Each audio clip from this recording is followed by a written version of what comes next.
گھر پہ جھنڈا لگانا اس کو اللہ کے نبی نے محبت نہیں کہا. عجیب بات ہے.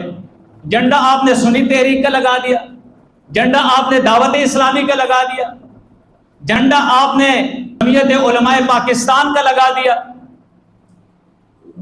کسی ایک جماعت, ایک فرقے کا جھنڈا آپ نے لگا دیا, اور آپ سمجھتے ہیں کہ میں محبت کا اظہار اللہ کے نبی سے کرتا ہوں. اور ایسے جہلا بھی ہے کہ ان فرقوں کا, ان جماعتوں کے جھنڈے مساجد کے اوپر لگا رہے ہیں.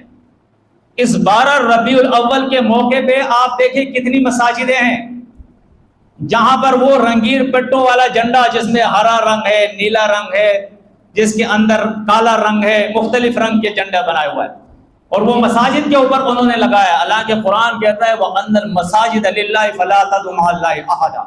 مساجد اللہ کی, اس میں کسی اور کو آپ نہ پکارے, کسی اور کو شریک نہ کرے آپ. یہ فرقہ وارانہ جھنڈے, یہ سیاسی جھنڈے, یہ آپ مساجد پہ نہ لگائیں, یہ اللہ کے گھر ہے. لیکن جہالت کا یہ دور اور جہالت کی یہ حالت ہو گئی ہے کہ ہماری مساجد بھی اس سے جو ہے بچے ہوئے نہیں ہیں. اس کی وجہ یہ ہے کہ مساجد اس وقت یہ کسی نہ کسی فرقے کی غمازی کر رہی ہے کہ یہ فلاں فرقے کی مسجد ہے. ہونا تو چاہیے کہ مسجد اللہ کی ہے, بس یہ کسی فرقے کے ساتھ رجسٹر نہ ہو.